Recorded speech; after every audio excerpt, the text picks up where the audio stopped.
The story begins with two boys slowly making their way toward the entrance of the cafeteria, while one of them is trying to stop the other by telling him that he will get hurt and asking him what he will do if he is mistaken.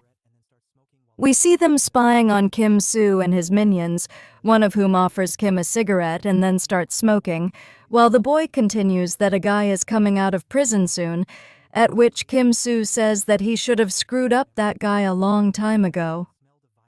Meanwhile, one of the two boys who were spying on them declared that he had to check it out.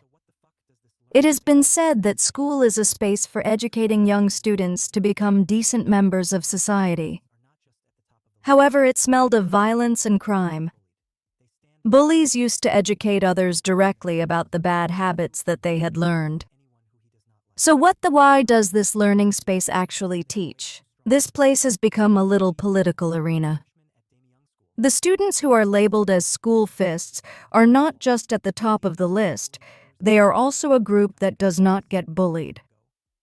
They stand at the top just because they can hit a little better than the others. Kim Soo is one of them who hits anyone who he does not like. They are not much different from daily life where they are way too strong for the weak. Namji, a freshman at Dummy Young School, determines that his test target today is to be competent.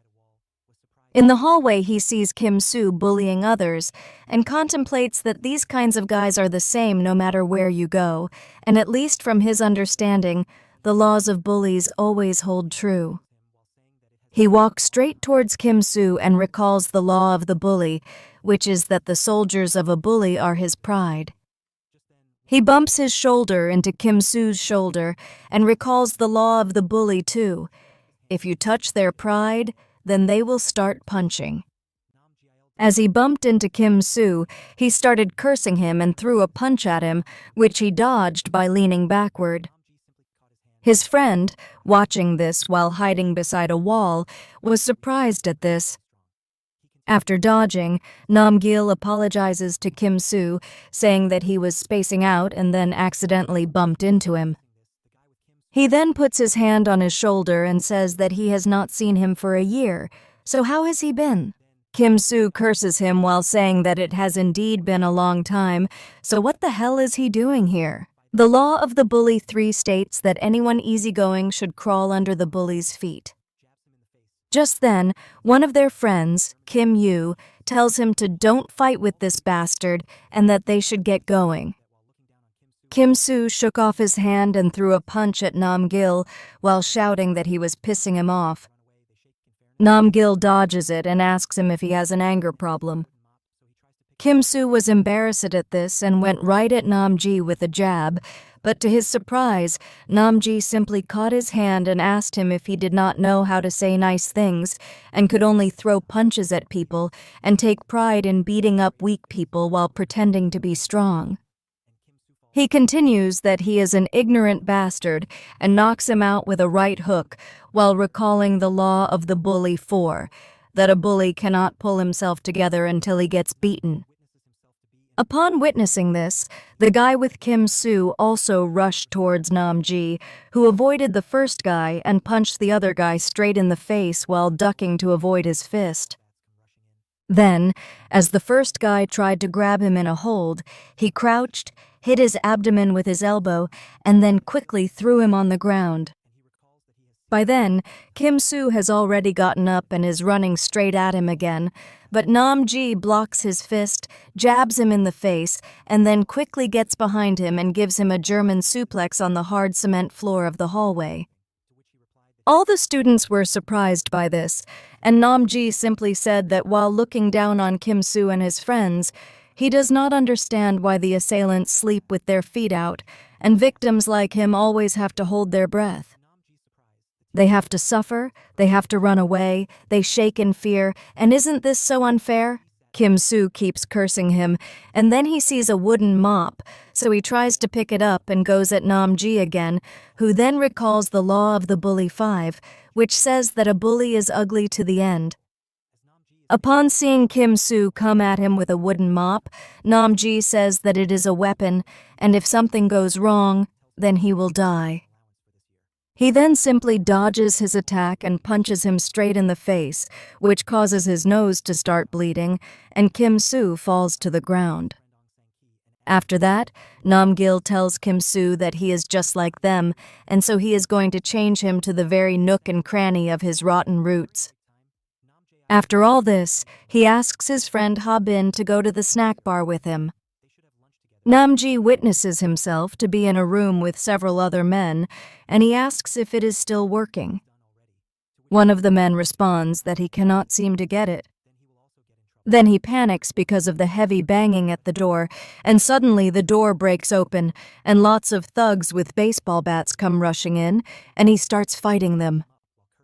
Then he gets a call, and as he is talking on the phone, a man shoots him in the back. We see him wake up surprised, then realize that it was just a dream, and he recalls that he has seen this dream many times before. He recalls that it started a year ago, when one day he woke up and then asked his mom why she did not wake him up, as he told her to wake him up at 8. His mom replied that she shook him for 5 minutes, but he still did not wake up. She asked him if he was forgetting something, to which he replied that he was not, and then his mom started beating him, saying that he should be more attentive and what if he left his medicines behind. Namgil recalls that it was unusually warm that day, and he tried to sneak into the class, but the teacher caught him and asked him why he was late on the first day of school. But to Namji's surprise, the teacher said that since it was the first day, he would let it go, but he should not be late anymore. Namji sat next to Ha Bin, who ignored him as he was trying to talk with him. The teacher then told them more about their new school, Dami Young High School, called it a Dao school, introduced himself as their homeroom teacher of the year, and told them not to get into any trouble. As Namji is thinking that he is smelling cigarettes somewhere around, just then a boy comes next to him, grabs Ha Bin, and tells him that he is surprised that he is in the same grade and class as him, and tells him to take care of his bread and allowance for this year.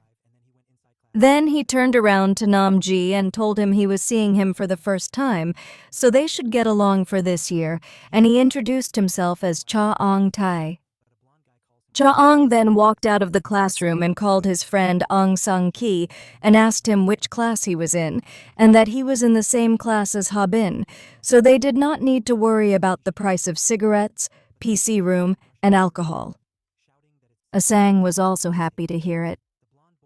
During break time, Namji sees that Ha Bin is eating alone, so he sits next to him and tells him that since they are partners, they should have lunch together, as he does not have anyone else to eat with. Ha Bin gets up and tells him that he will go first.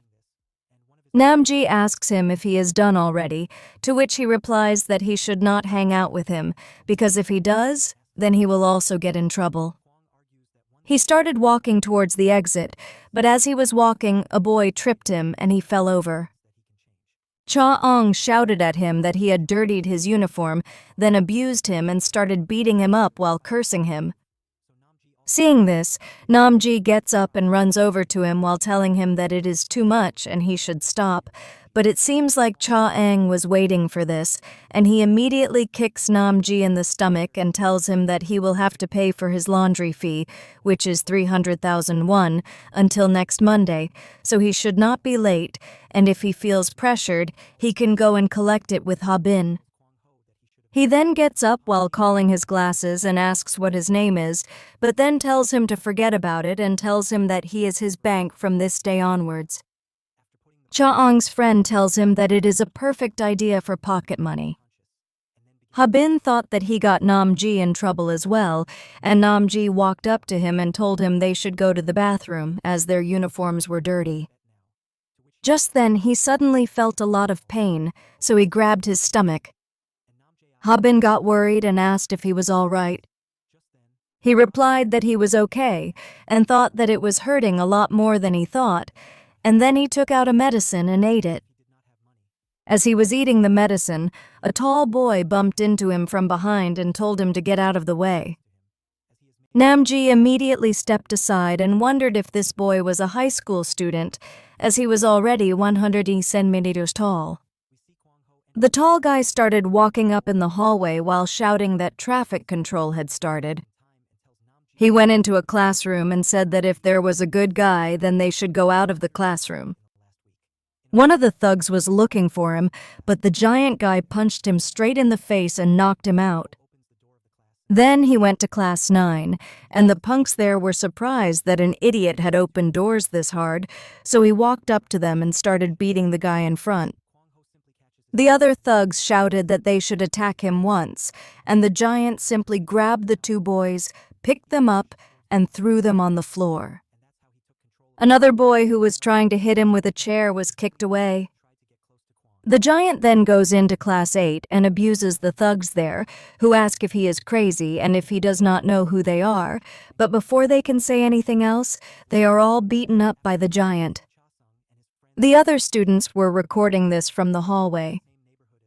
The giant repeated the same thing in class 7, then in classes 6 and 5, and then he went inside class 4 and said that it does not matter who you are, but if you are a good boy, then you should get out of there. He then announces that if anyone wants to fight, then they should come forward, otherwise this class is his shuttle. But a blonde guy calls him to the roof while saying that this is annoying. On the roof, the blonde boy asks the giant if his name is Pyongjun, and then asks him why he is so shirtless on the first day of school, and then it continues on that in this school there are mostly thugs, so he should not act like this. But the giant simply rushes towards him, shouting that it seems like he is confident in taking him on. The blonde boy replies that he should see for himself if he is confident or not. The blonde boy avoids the giant's fists and punches him in the stomach, then avoids him again, hits him in the face, and then quickly rushes down a ton of punches at him. All the students were surprised at this, as the giant was falling behind. Kwan Ho Kwang and his friends were also seeing this, and one of his friends said that this guy was good at it and wondered who was going to win. The other guy says that it does not matter who wins and that H. Kwang is an idiot, and then asks if they should wipe them all out here. Kwang argues that one side is too overwhelming. One of the boys said that there is always something wrong with fighting, but it's not a difference that he can change. And as they were talking, we saw that the giant was still getting punched by the blonde boy. News spread in all the classes that there was a fight going on the roof, so Namji also came to the roof to see it, and to his surprise, the giant that he bumped into in the cafeteria was getting overpowered by a blonde boy who was nearly Namji's size. Kang Ho and his friend were still debating who was going to win. His blue-haired friend said that the blonde-haired boy was going to win because he was avoiding it all and hitting him continuously, while Kwang Ho told him that the blonde-haired guy had been at a disadvantage since the beginning of the fight, as the giant only needed one hit and he would win. We see the giant fall on his knees, and the blue-haired guy tells Kwang Ho that he should have made a bet. Upon seeing the giant on his knees, the blonde guy starts mocking him, but the giant suddenly tackles him, saying how could he think that it was over and telling him that he let his guard down. After putting the blonde boy on the floor, the giant punched him in the face, knocked him unconscious, and then began to walk away. Just then, Kang Ho starts asking his blue-haired friend for 50,000 won, who tells him that he did not make a bet. Kwang Ho tells him to make a bet now, to which he replies that he cannot make a bet after it is all over. A week has passed since that incident, and Nam Ji is changing his clothes in the washroom for the PE class. Just then, Cha Ong comes looking for him and asks if he has brought the money, to which he replies that he did not, as he does not have the money. Cha Ong tells him that if he did not have money, he should have made and brought it, or he could have saved it together with Ha Bin. Namji starts crying and asks why he is doing this to him, as he has made him and Ha Bin a mockery for this past week, and he would beat them whenever there were spectators around. Cha Ong became angry at this and started beating him up. Just then, Kang Ho enters the washroom with the giant and the blonde boy and asks Cha-ong what he is doing. Cha-ong tells him that he is just in time and tells Nam-ji to say hi to his friends. Nam-ji is surprised to see them together, and he wonders what happened in the last week. In a flashback, we see that the blonde boy is in his class when the giant appears there, and as they are going to fight again, Kwang Ho opens the door of the class and says that he is happy to find them both here. He tells them it will be a piece of cake for him even if it is a 2 versus 1. The blonde boy instantly rushes at him to punch him while cursing him. Kwang Ho simply catches his fist and tells him that he has seen him on the roof and his punches are not up to the bar, and then proceeds to knock him out in 2 punches. He then rushes towards the giant and beats him as well, and that's how he took control of the school, and no one dared to challenge him. Every bully in the school tried to get close to Kwang Ho, and Cha-ong was no exception. Kwang arrives there and tells Cha-ong to treat his money with care, after which Cha-ong tells Nam-ji that he should be thankful to Kwang Ho, as because of him he is letting him go today. After a while, we see Cha-ong and his friends looking at pictures of a girl named Yui. She lived in the same neighborhood as Cha-ong, and he bullied her as well in the past when they were little. As Yui was walking in the hallway, she saw Cha-ong hitting Nam-ji with a ball, and as he was continuously doing it, he missed the aim, and the ball hit Yui. Cha-ong immediately came and apologized to her, saying that he did not mean to hit her. She told him to apologize to Nam-ji, but as he remembered her face, she tried to put his hand on her shoulder. He did not recognize her at first, but her friend pushed him away. Yui then asked Nam-ji if he was okay. Nam-ji told her that he was okay, and he should be the one asking her that, as she was the one who got hurt. Cha-ong left the place but was angry. After a while, as Yui was telling others that her math homework had been stolen from her bag, Cha-ong walked past her while taking a picture of her skirt. Later, Nam-ji catches Cha-ong and the other boys in the washroom seeing that picture. He thinks that this is a crime and is thinking about what he should do, but Cha-ong spots him and Ha-bin, then drags him, asks why he is here, and tells him that he just acts like a saint in class but is now showing his true colors. At this, Nam-ji curses him, saying that he is not trash like them. At this point, they all start beating him, but he is saved as one of the students spots the school president in the hallway. Later that day, the teachers hand out pamphlets to all the students saying that they are holding a survey regarding school bullying. They tell the students that there is no need for them to be afraid, and they should write down the facts if they have seen someone getting bullied, or if they know a gang or an individual who does it. The bullies kept staring at everyone, and victims were not the only ones who were afraid of their eyes. In the end, no one wrote anything. During the lunch break, Yuri calls out to Yui, asking her if she wants to go and eat lunch with her. Yui replies that she does not have enough money, which Yuri says is going to be her treat, and they both begin walking towards the cafeteria. As they were walking through the hallway, Yuri noticed that some boys were giggling and having fun while pointing at Yui, so she told her to go ahead and that she would be there in a while, as she had forgotten her phone in the classroom.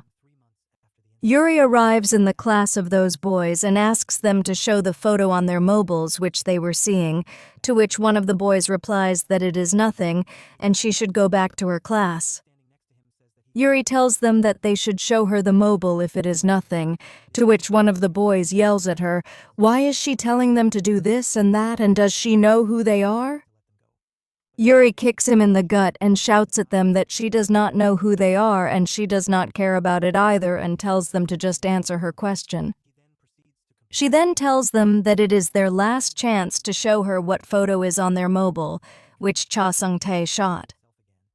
The boy tells her that he has no idea what she is talking about and tries to hit her, but Yuri punches him in the face and beats him up using the metal rod, then picks up the phone and sees the picture. Her anger knew no bounds after seeing this, and she went straight to Cha Ang-tae, who was sleeping in his class. She threw a chair at him and then punched him in the face. He yells at her, calling her a crazy Cha-tae shouts at her that he has never liked her before, and it looks like he is still in elementary school while rushing toward Yuri. Yuri simply dodges his fist and kicks him in the stomach, causing him to fall to his knees. She then tells him that it does not look like he is in elementary school anymore, as he is a much bigger scum and trash than he used to be. She asks him if it is fun for him to bully those weaker than him, and then asks him if he thinks that what he did to Yui is a joke. He then grabs his head and kicks him in the face while yelling that it is all a joke now, and that what she is going to do is a joke, and keeps asking him if it is fun while beating him up. She then yells at him, saying she cannot forgive what he did to Yui. All the other students started laughing at Cha-tae, saying that he was getting beaten up by a girl.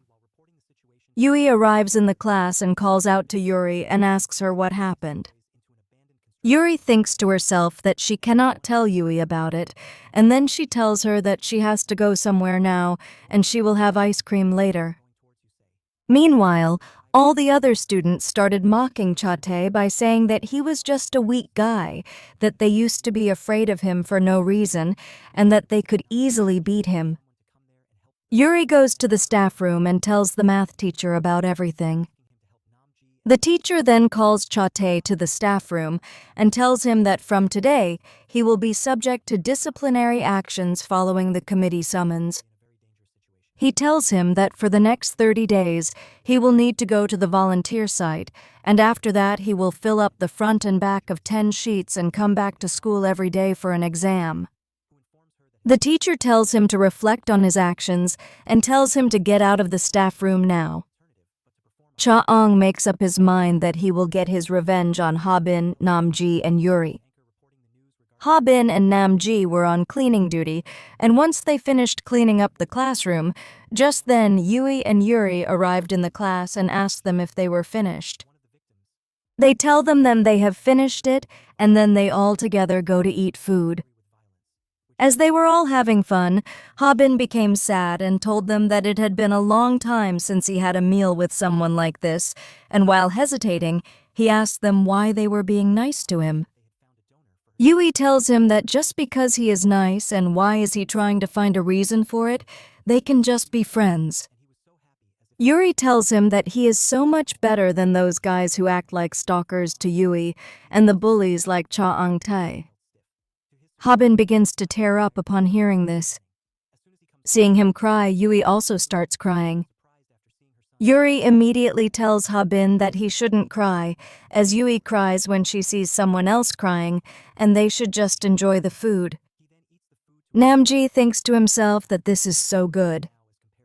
A school that is easy to attend, friends who have lunch together are just an ordinary routine, but it's not natural, and he realizes it too late. Suddenly, he let out a shout due to the pain that started in his chest. Everyone panicked, and Yuri asked him what was wrong.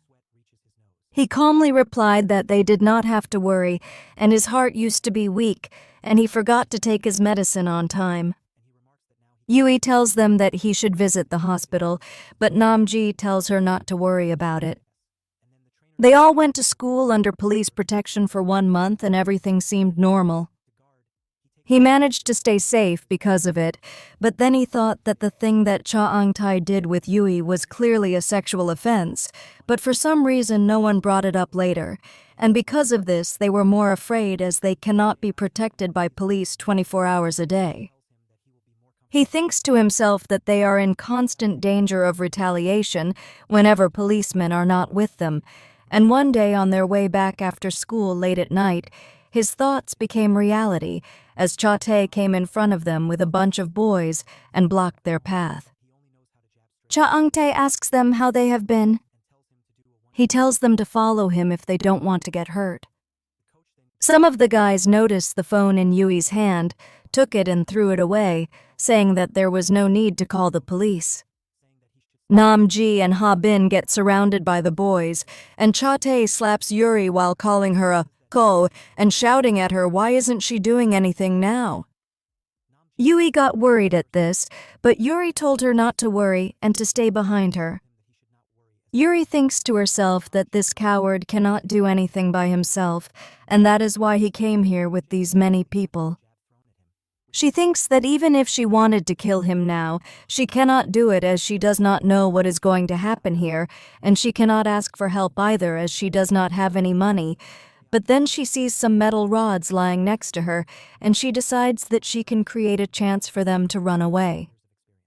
Cha-tae slapped her again while she was busy in her thoughts, and asked her why she wasn't saying anything now, and said that it was all her fault that he got in trouble, and he recalled how he got beaten up by Kwang Ho because Yuri beat him up before. His Kwang Ho told him that he does not like such a loser, and how he begged him to forgive him while promising him that he will do anything he asks, and how all the other boys saw it. He then pushed her away and said that if it were not for her, such a dark day would not have happened in his life. Yui yells that it is their fault, and now like cowards they have surrounded them and are trying to assault them. Cha-tae tells her to shut up, and while laughing says that she should take care of herself first, and that he is going to distribute those photos everywhere now. Yui asked him what it meant, and the boy started laughing, saying that she did not even know about it, so Cha-tae said that he would show it to her himself, and took out his phone, and as he was going to show it to Yui, Yuri picked up a metal rod and smacked Cha Sung-tae on his head and told all of them to get lost. At this, the boy started to rush towards her, but she beat them up using the metal rod. While guarding the others, thought that it was Yui who was in trouble here, and these bastards surely had a purpose for which they brought them here. She then tells Yui, Namji, and Ha-bin that they remember seeing the Cheongdae market on their way here, and it will not take long for them to reach there. She is going to break through the road, so they all should run for the market. Namji was admiring Yuri while watching her back. She was a glimmer of hope for them to escape here, and how calm she could be in such a situation while he was unable to think about anything. But then he got hit by reality, as Kwang Ho appeared out of nowhere, telling Cha-tae that he could not even do such a little task. He punched Yuri in the face, telling her to get some sleep, and Yuri fell unconscious. The guys started to beat up Namji and Ha-bin, and then some of them looked at Yui while saying that they could not believe that she was the same Yui they saw on SNS. They said that she looked even prettier at night and they could not stand it, and they all walked towards her while snatching away her coat. And Namji, while lying on the ground, kept yelling no, and that they should stop, but then everything darkened. He then woke up in a hospital room 3 months after the incident.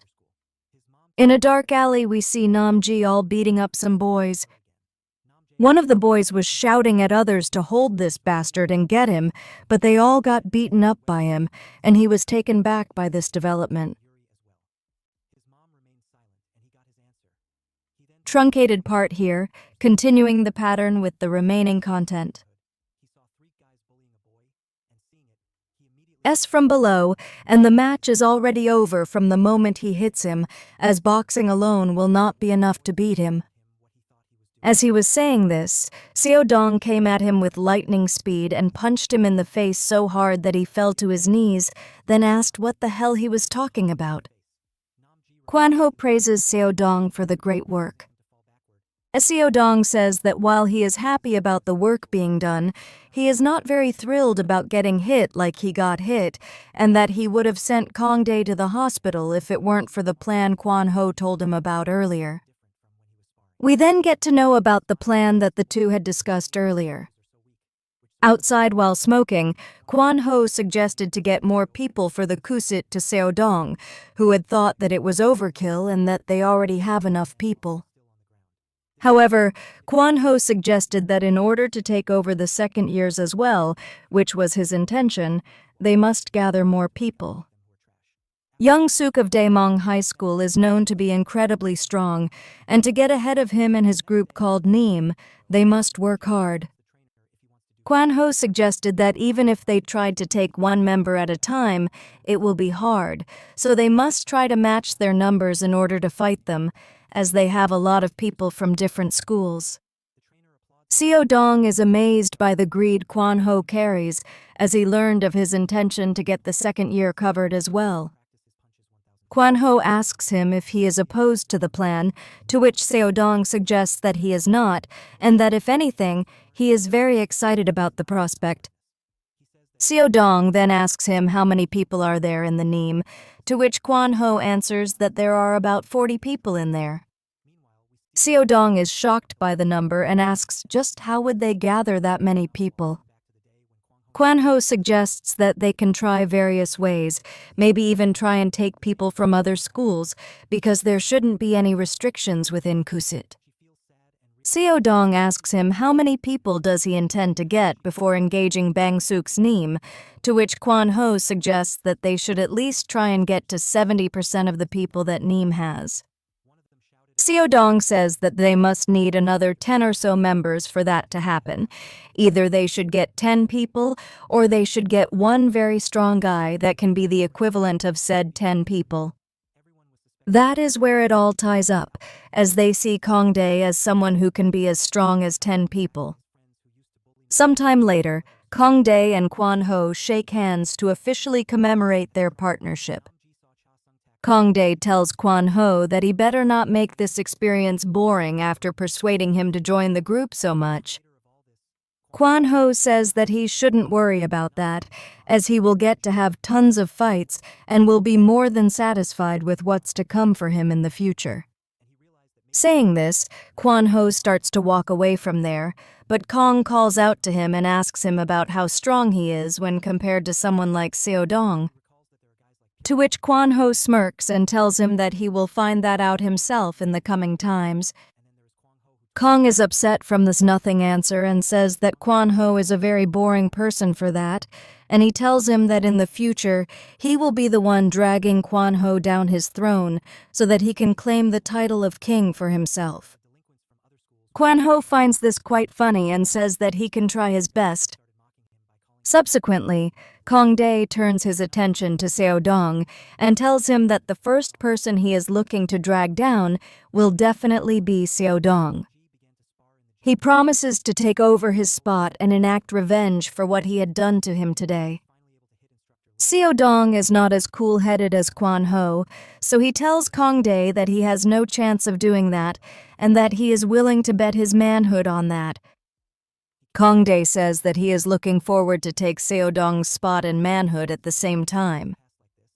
In that case, as things start to get heated, Go Young-bae, the seventh in charge of the Kusit, tells everyone to calm down so that they can go out and have a smoke instead. Just as this is put forward as a plan, both Pyongjun and Kim Bu-mo go different ways. Young-bae is confused by this, and he calls out to Pyongjun to ask him to join them, but Sunjun tells him that he wants to sleep now.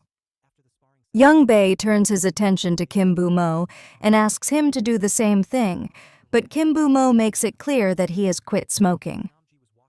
Young-bae is a bit taken aback by this, but Ui, the number 6 of Kusit, tells Young-bae to read the room and not escalate this any further. Ui then thinks to himself about how things are obviously going bad for both Pyongjun and Kim Bu-mo, as both of them expected to grab the second-in-charge spot of Kusit. However, they have been suddenly pushed back down the line by Seo Dong, who they haven't even fought yet and who looks to be much stronger. He wonders what will be the repercussions of this sudden development in their group, as Pyongjun and Kim Bu-mo are both looking pretty evidently pissed about this weird situation as a whole. Next up, Nam-ji is preparing himself for an outing by dressing up well for the occasion.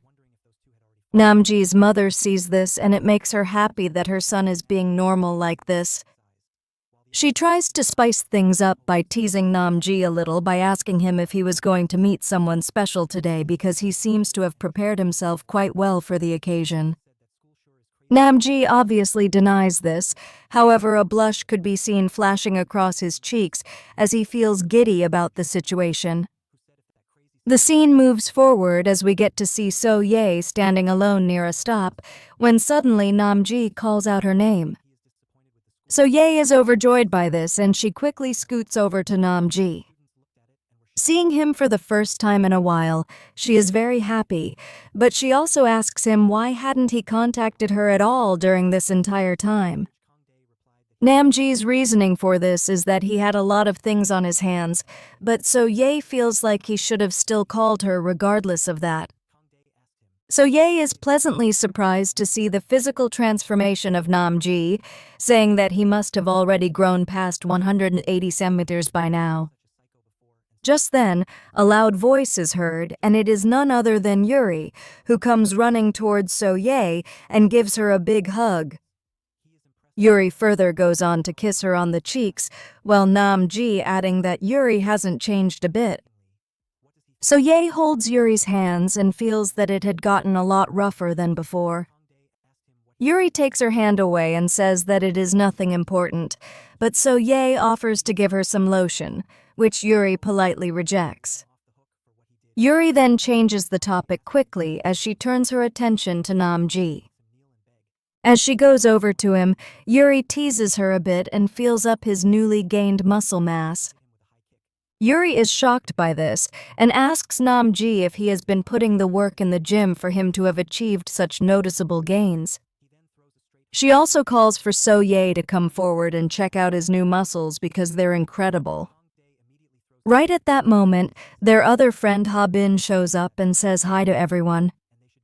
Everyone accepts him right away to the family.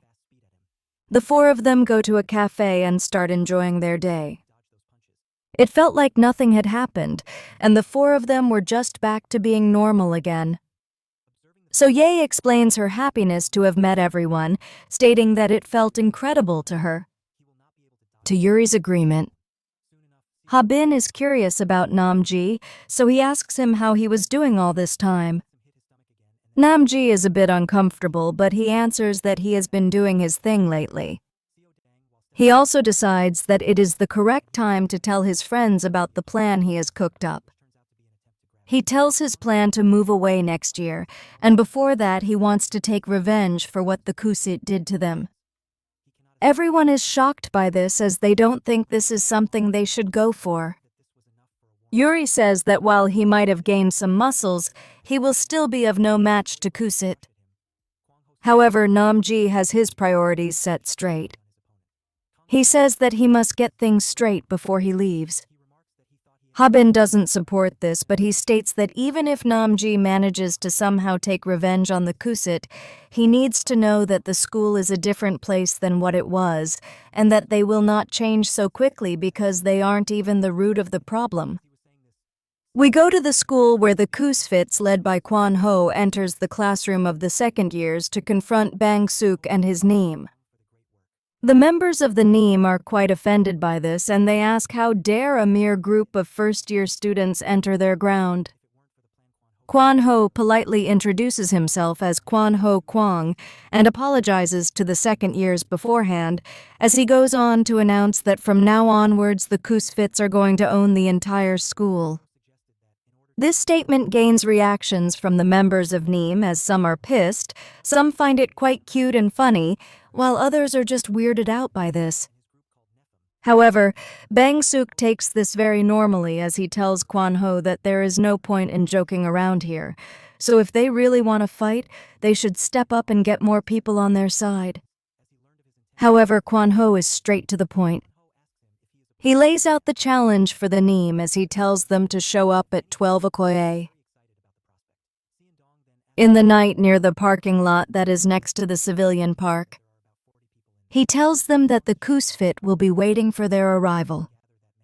Young Suk is quite literally stunned by the bluntness and asks if Kwan Ho has gone mad all of a sudden because can they even handle the Neem? However, the Neem members are much more direct as they prepare right then to teach the kids a lesson as they go forward. Bang Suk orders them to stop, saying that they should let them go for now as such exciting prospects don't show up so often. He tells his members to just follow the terms as asked by the Kusfit and meet them at the parking lot after 12 o'clock a. He adds that they will do this to check just how strong their underclassmen are. The Kusfit walks away from the room after this. Following that, the Kusfit are having a meeting at the rooftop where Kongdae asks why do they have to wait for the night to attack.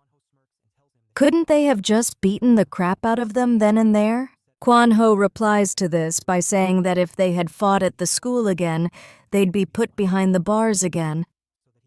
However, he agrees that there is no reason for them to wait until the night, saying that they will be the ones striking first in this battle. A meeting is also being held by the Neem, and they have the exact same idea as well. They state that they can't be waiting until the night to attack those kids.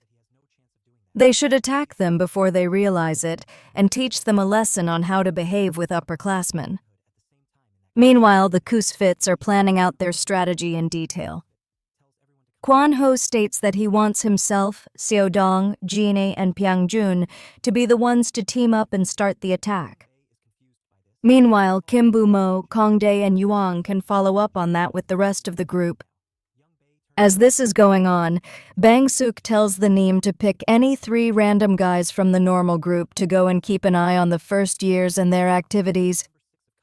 He tells Lee Jun to take the 30 remaining guys and go to the parking lot to settle the pacing, while he orders the top 3 who are immediately under his rank to come with him as they get ready to destroy the Kusfit.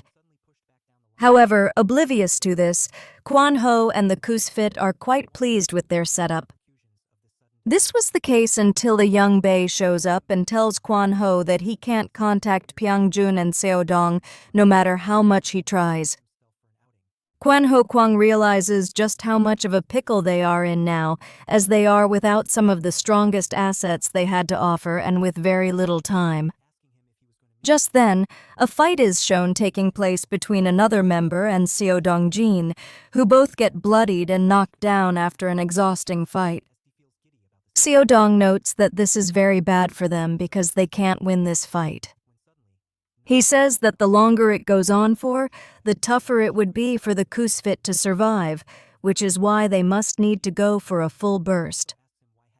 A mini flashback is shown an hour before the current situation, where Kwon Ho Kwang tells everyone that there is 30 minutes left for them until they go and char the second years at their D. Kim Bu-mo was still there, so he was given the order to go and gather everyone. Meanwhile, P-jun, who was also present, and Seo Dong-jae were told that they have to be with the Kwon Ho.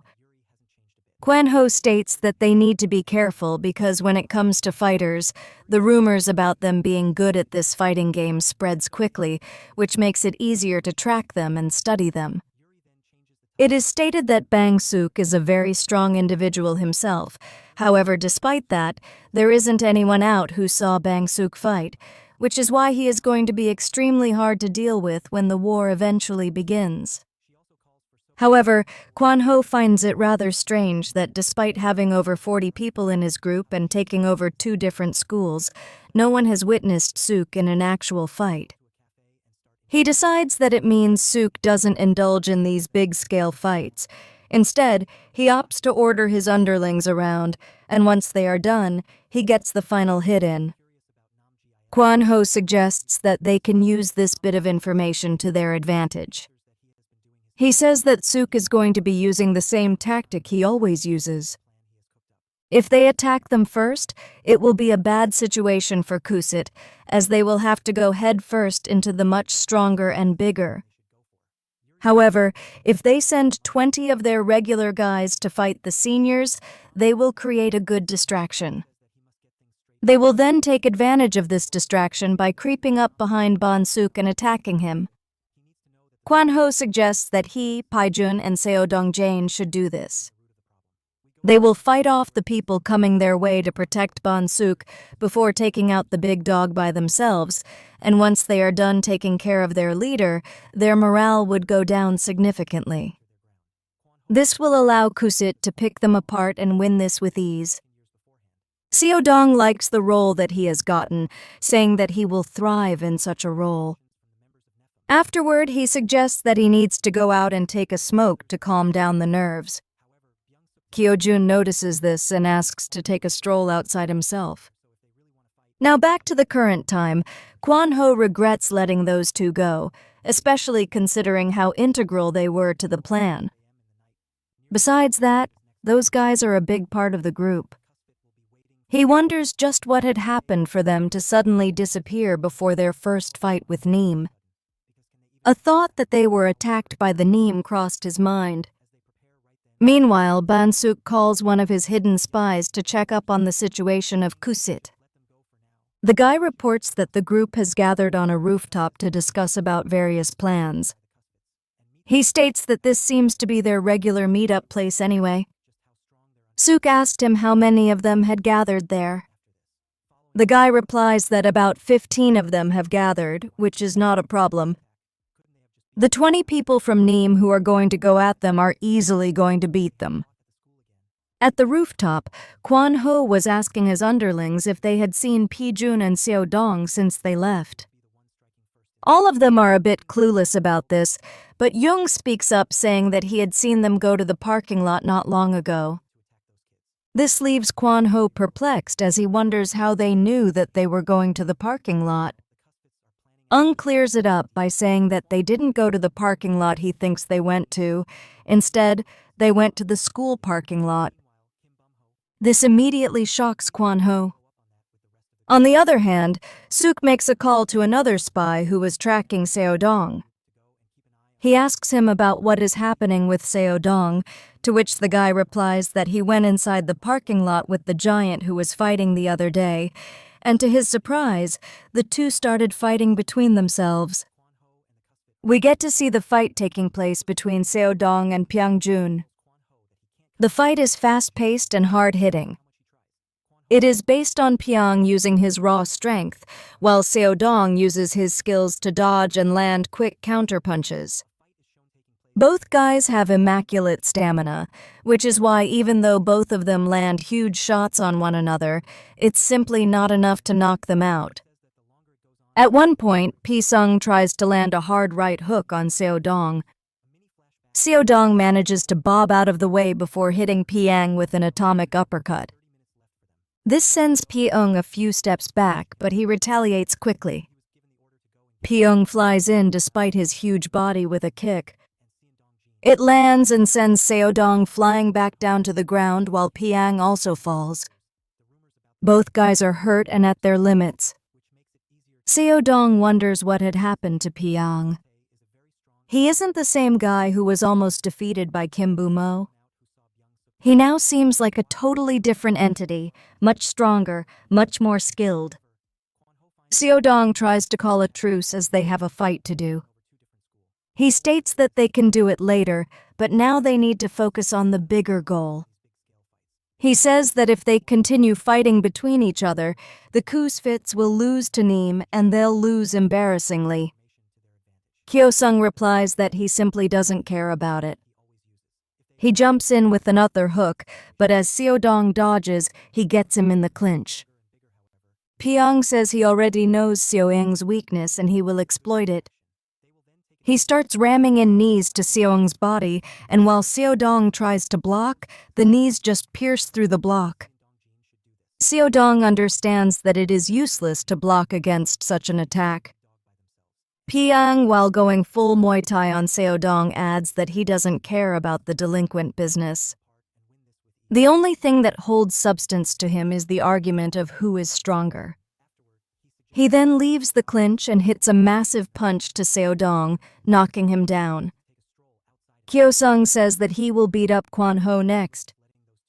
That will once and for all prove to everyone that he is the strongest.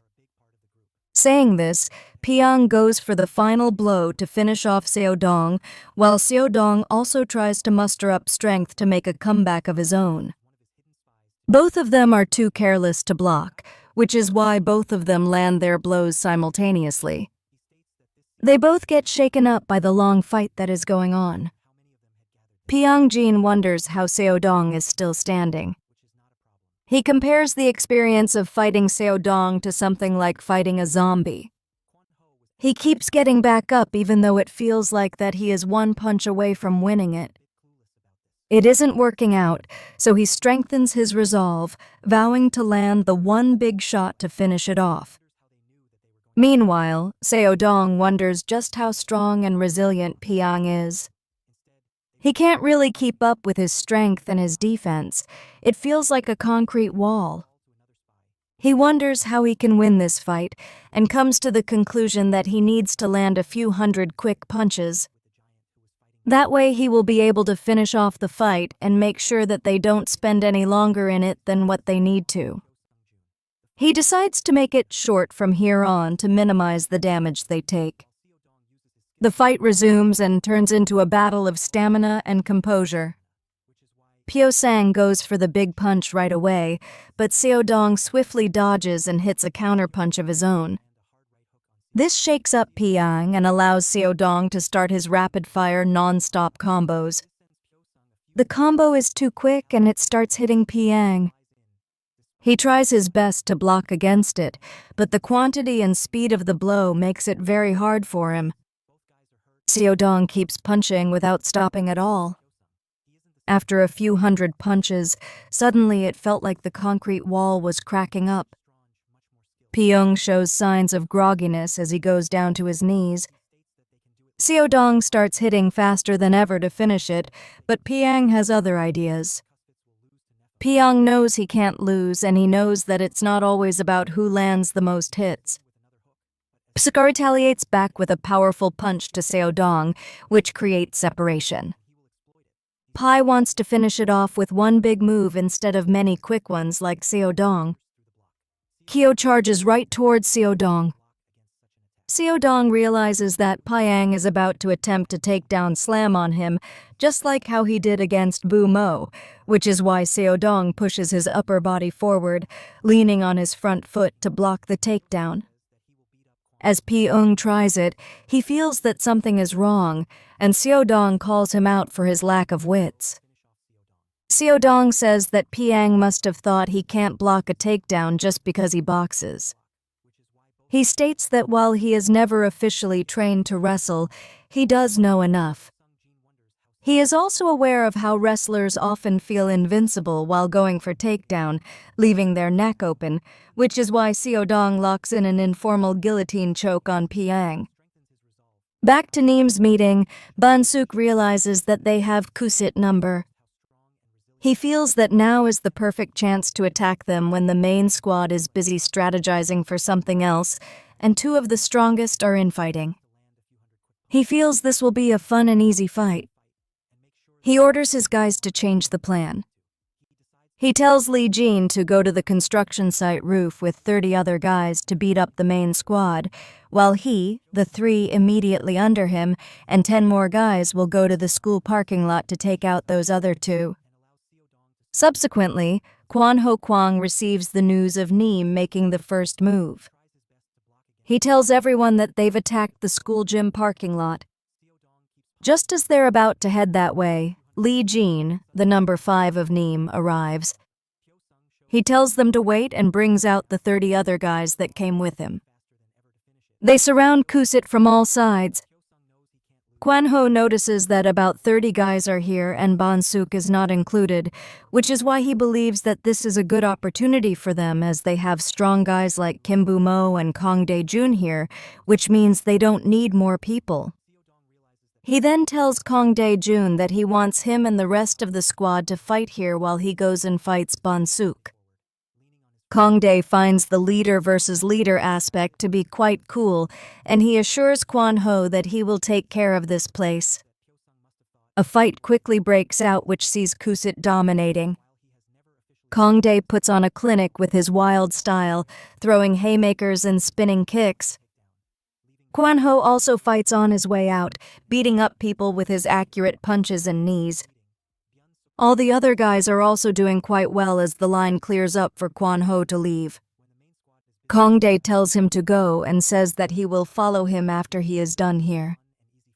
Kwan Ho tells him that there is no need as he will be done before them. This ignites some healthy competition as Kong Dae says that he would love to have a race. Meanwhile, back at the school gym parking lot, Seo Dong still has the guillotine locked in. He prays for Piang to stay down and not fight and just pass out. However, Piang picks him up like a kid from the lock. Seo Dong understands that he had miscalculated all of this. Piang asks Seo Dong if he really thought that he can hold down someone like him with his light body. Seo Dong notices something and tells him to wait a bit. However, Piang makes fun of him. He asks him if he is begging now because he knows that the end is imminent. Seo Dong shuts him down, telling him that he should look behind. Piang lets go of Seo Dong, and as he turns around, he sees 10 or so members of the Neem. Leading them was the leader Ban Suk. The Neem wasted no time in going after the two.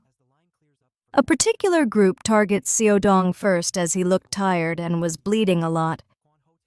However, they are met with some thunderous punches by Seo Dong, knocking them out. Seo Dong makes it clear that he might look like he is tired, but he is anything but.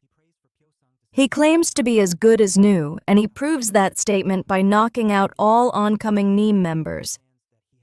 Jun and On Ha-jun, the number 4 and number 3 of Neem respectively, watch the fight with interest. They talk about how Seo Dong Jine is not bad at all for a guy who is this beat up. However, they feel like there is nothing special about him. The duo then approach Seo Dong and attack him in tandem. They attack him right away, throwing a quick combo of punches at Seo Dong. Seo Dong easily manages to dodge them because this is his style of fighting. The duo quickly realize that this isn't working, so they switch over to a kicking style. On Ha-jun executes a jumping, spinning hook kick, which Seo Dong barely moves out of the way from, but he gets hit by a hard kick to the leg by Chun. They are happy to pull off the team move. The leg kick leaves Seo Dong a bit unbalanced, but rage moves him forward. Seo Dong throws a quick right towards Ha-jun, but he ends up hitting one of his underlings. Ha-jun had used one of his underlings as a human shield. The duo talk about how real fighters use anything they have near them as an object to fight, and how they as a group believe in the art of teamwork. Saying this, the duo goes for their next team move. Ha-jun goes for a roundhouse kick to the abdomen. Seo Dong blocks this but feels the impact. However, this leaves his head open, and Sun-eun capitalizes on it by hitting a head kick that knocks him back a few meters. The duo then order the rest of the squad to put on a stomp show on Seo Dong. As the squad are about to do so, Kung knocks one of them out. He says that he won't let them do it. He goes on about how he never invited them to fight here, and if they have any wish to live, they should leave the scene immediately. On Ha-jun and Ji-han finds this hilarious and wonders why the first years are so disrespectful towards their seniors. The two of them, alongside 3 other Neem guys, surrounds Pai-in and tells him to read the room before trying to act like a hero.